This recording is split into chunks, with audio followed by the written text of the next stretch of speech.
Merci à votre chaîne pour l'invitation. Donc, on peut dire que la situation est horrible dans la bande de Gaza. Depuis 4 heures, il y a presque 50 raids israéliens sur la bande de Gaza, partout dans la bande de Gaza. Il y a eu 10 morts palestiniens, parmi eux une personne âgée, un journaliste. Il y a deux immeubles publics qui ont été visés, un hôpital au nord de la bande de Gaza qui a été visé. Il y a une pénurie d'électricité, il y a une pénurie de pain.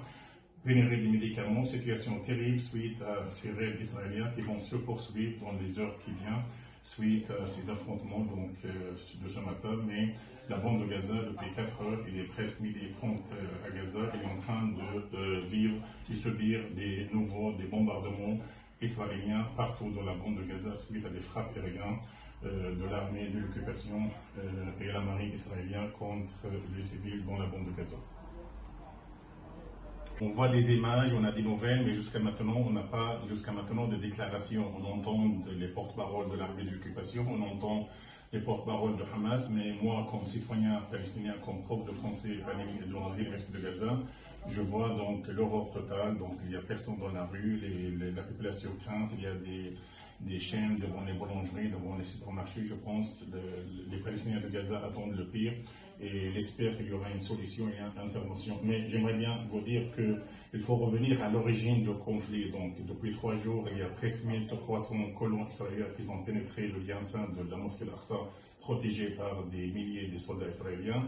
Il y a des raids et des incursions dans les villes et les villages. Donc avant de parler de conflit, il faut revenir à l'origine du conflit. C'est la colonisation, c'est l'occupation.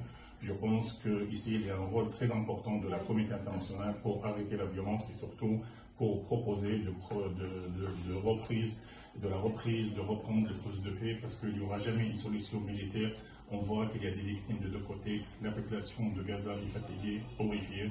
Elle a besoin de la paix et elle a besoin d'une intervention urgente de la part de la communauté internationale pour instaurer la paix. Nous sommes pour une paix, mais une paix juste et durable, et la création d'un État palestinien libre et indépendant. C'est surtout l'application de la loi internationale. C'est ce que cherchent aujourd'hui les Palestiniens, c'est créer leur État, c'est la fin de la colonisation de l'occupation, et comme ça, il n'y aura pas des scènes de violence comme on a vu ce matin.